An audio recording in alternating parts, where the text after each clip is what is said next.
안녕하세요. 오늘은 좀 겉보기엔 딱딱해 보일 수 있는 자료를 한번 깊이 파헤쳐 보려고 합니다. 네, 숫자만 가득하죠. 맞아요. 바로 한 기업의 분기 실적 발표 녹취록인데요. 미국의 의료 전문가 네트워크 플랫폼 독시미티입니다. 2026 회계연도 2분기 발표 내용이죠. 네, 이 자료를 보내주시면서 그냥 기업 분석을 넘어서 AI 기술이 실제 현장에서 특히 의사들의 업무 환경을 어떻게 바꾸고 있는지 그 본질을 보고 싶다고 하셨잖아요. 그렇죠. 그게 핵심이니까요. 딱딱한 숫자들이 어떻게 살아있는 이야기로 바뀌는지 그걸 보는 게 재밌는 거죠. 좋습니다. 자, 그럼 한번 제대로 파헤쳐 볼까요?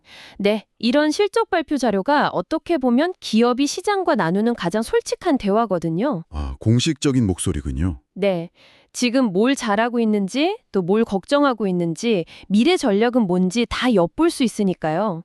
특히 독시미티는 AI라는 게 그냥 뜬구름 잡는 얘기가 아니라 이렇게 현장의 문제를 풀고 돈을 버는구나. 이걸 정말 교과서처럼 보여주는 사례입니다. 흥미롭네요. 여기서 정말 흥미로운 지점은 이들이 처음에는 그냥 의사들을 위한 페이스북 같은 거였는데 네, 소셜 네트워크요. 네. 근데 이제는 의사의 하루 업무 전체를 지배하는 뭐랄까 하나의 운영체제로 진화하고 있다는 겁니다. 운용체제라 와닿는 표현이네요. 그럼 그 운용체제의 성능을 보여주는 숫자부터 한번 보죠.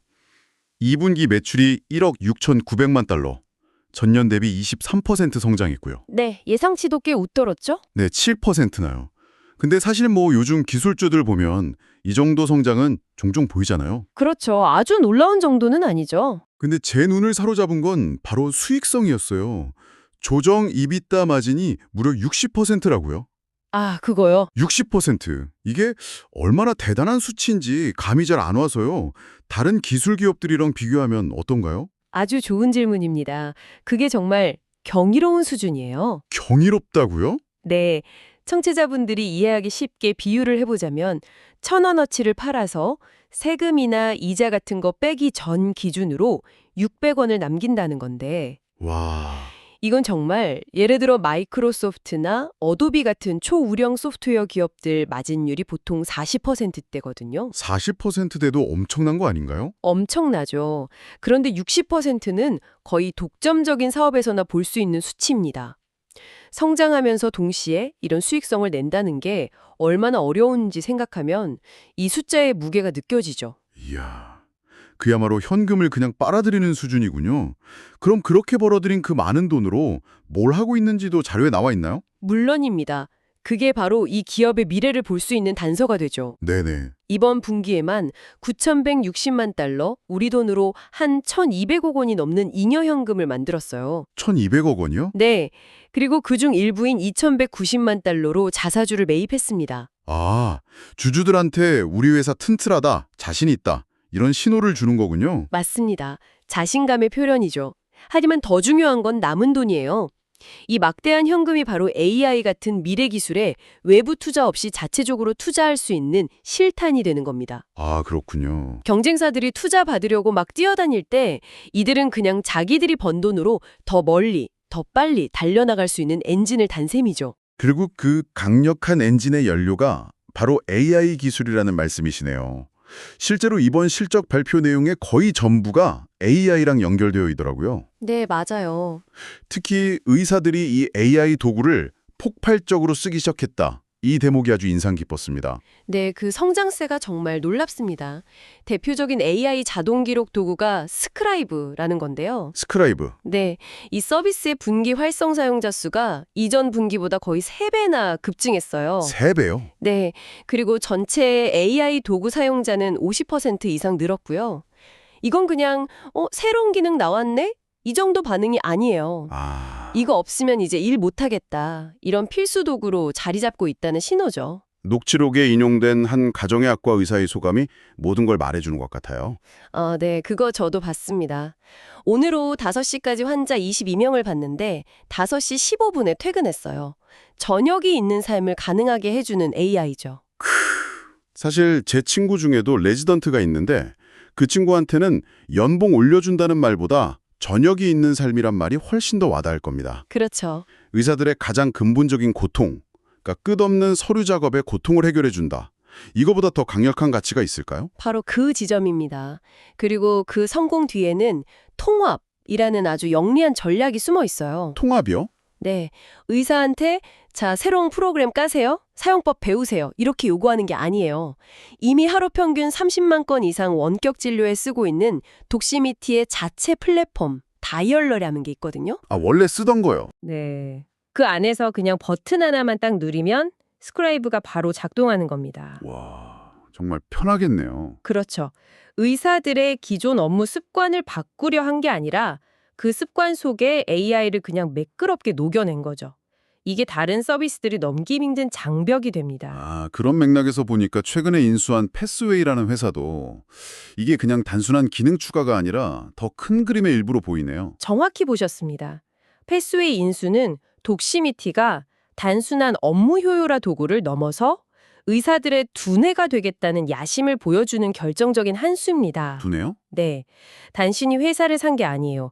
고도로 정제된 의료 데이터랑 AI 모델 자체를 흡수해버린 거죠. 그리고 불과 7주 만에 이 모든 걸 자신들의 AI인 독스GPT에 완벽하게 통합시켰습니다. 그 통합으로 의사들이 얻게 되는 구체적인 가치는 뭔가요? 크게 두 가지, 독보적인 경쟁력이 생겼습니다. 네. 첫째는 통합된 의약품 정보입니다. 의사가 진료 중에 음성으로 이 약이랑 저 약이랑 같이 써도 되나? 이렇게 물어보면 네, 물어보면. 1초 안에 동료 의사들의 검토까지 마친 정확한 답변을 AI가 딱 제시합니다. 와, 구글 검색이랑은 차원이 다르겠네요. 비교가 안 되죠. 신뢰도와 속도에서요. 그리고 둘째는 논문 접근성입니다. 논문이요? 네, 의사들은 계속 공부해야 하니까 논문을 늘 찾아봐야 하는데 이게 사실 되게 번거롭거든요. 맞아요. 로그인하고 결제하고. 그렇죠. 근데 이제 독시미티 플랫폼 안에서 2,000개가 넘는 주요 의학 저널 원문 PDF를 그런 거 없이 그냥 바로 볼 수 있게 됐습니다. 와, 이건 정말. 결국 독시미티는 의사의 행정 업무, 스크라이브랑 지식 탐색, 패스웨이를 모두 장악하면서 진료 결정 과정 그 중심부로 파고들고 있는 겁니다. 이건 경쟁사들이 따라오기 힘든 아주 강력한 해자를 만드는 거죠. 의사들의 업무 흐름에 그렇게 깊숙이 통합된 AI가 결국 플랫폼의 가치를 높이고 그럼 그 가치를 바탕으로 돈을 버는 방식도 진화하고 있겠군요. 네, 물론입니다. 예전에는 그냥 광고 상품을 팔았다고 들었는데 지금은 많이 달라졌다면서요? 네, 그 비즈니스 모델의 진화야말로 이번 실적 발표의 또 다른 핵심입니다. 과거에는 제약사 같은 고객들한테 자, 뉴스피드 광고하세요, 영상 광고하세요 이렇게 개별 상품을 팔았어요. 네, 하나씩. 근데 이제는 AI 최적화 통합 프로그램이라는 단일 패키지로 전환하고 있습니다. 단일 패키지요. 네, 그리고 그 변화 속도가 정말 충격적인데 이번 분기 추가 계약의 40%가 이 통합 프로그램에서 나왔어요. 40%요? 네, 불과 1년 전에는 이 비중이 5%도 안 됐습니다. 그 AI 최적화 통합 프로그램이라는 게 구글의 퍼포먼스 맥스랑 비슷하다고 하셨죠? 네, 개념적으로 아주 유사합니다. 되게 강력해 보이긴 하는데 한편으로는 제약사 마케팅 담당자 입장에서는 모든 통제권을 독시미티 AI 알고리즘에 넘겨야 하는 거잖아요. 좀 두려운 일 아닐까요? 아주 예리한 지적이십니다.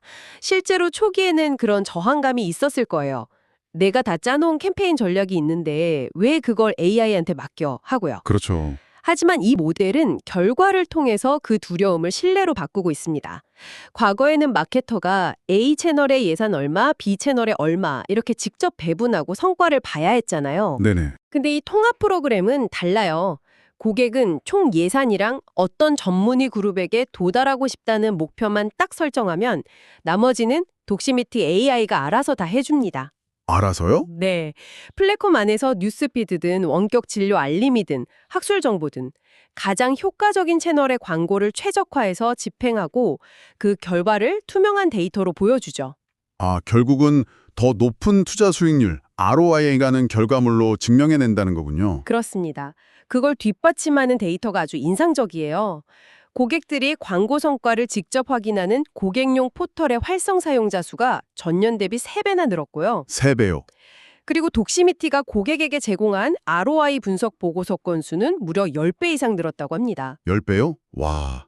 이게 뭘 의미하냐면 고객들이 실시간으로 자기 돈이 어떻게 쓰이고 어떤 성과를 내는지 확인하고 그 데이터를 기반으로 더 많은 투자를 결정하는 데이터 기반 피드백 루프가 아주 강력하게 돌고 있다는 뜻입니다. 그렇군요. 게다가 이 모델이 독시미티의 매출 구조 자체를 아주 건강하게 만들어줘요. 예전에는 제약사들이 연말에 남은 예산을 막 급하게 쓰는 소위 예산 소진 시즌에 매출이 몰렸거든요. 아, 연말에? 네. 근데 이제는 연중 내내 꾸준한 성과를 기반으로 예산을 집행하게 되니까 매출 흐름이 훨씬 안정적으로 변한 거죠. 들어보면 정말 빈틈이 없는 사업 모델 같은데요. 하지만 실적 발표 녹취록을 자세히 읽어보면 불확실성이라는 단어가 몇 번 나오더라고요. 이렇게 잘 나가는 회사에 무슨 걱정이 있는 걸까요? 그렇죠.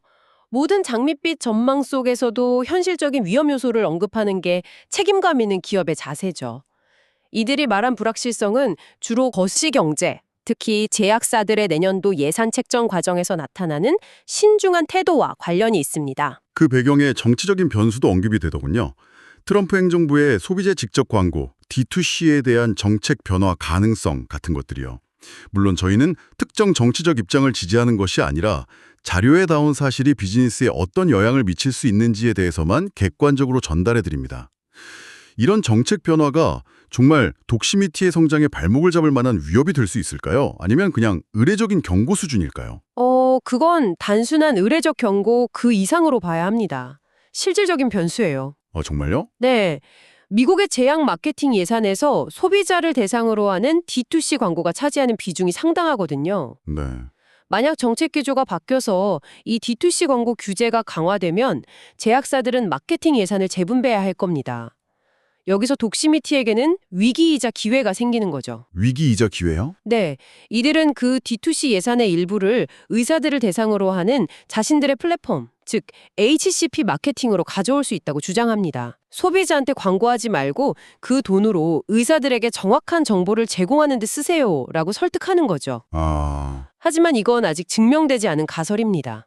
성공하면 새로운 성장 동력이 되겠지만 실패하면 제약사들의 마케팅 예산 자체가 위축되는 역풍을 맞을 수도 있어요. 질의응답 세션에서는 트럼프의 약가 정책이라는 새로운 변수도 언급됐고요. 확실히 외부 환경에 녹록지는 않군요. 동시에 굉장한 자신감도 내비치고 있죠. 자신감도요? 네, 외부 환경이 어떻게 변하든 의사들의 플랫폼 참여도는 계속해서 최고치를 경신하고 있고 아까 말한 그 AI 통합 프로그램에 대한 고객 수요는 폭발적으로 늘고 있다는 사실을 강조합니다. 즉, 외부의 파도가 아무리 거세져도 독시미티라는 배 자체는 그 어느 때보다 튼튼하다는 거예요. 핵심 경쟁력은 그대로라는 거군요. 맞습니다. 그래서 시장 전체의 성장률이 둔화되더라도 자신들은 그 시장 성장률의 2배 이상을 계속 달성할 거라고 자신하는 거죠. 외부 변수에 흔들리지 않는 핵심 경쟁력을 믿고 있는 겁니다. 자, 오늘 분석을 한번 정리해 보겠습니다. 청취자께서 보내주신 독시미티의 실적 발표 자료를 깊이 파고 들어보니 이 회사는 더 이상 의사들을 위한 소셜미디어가 아니라는 점이 명확해졌네요. 전혀 아니죠.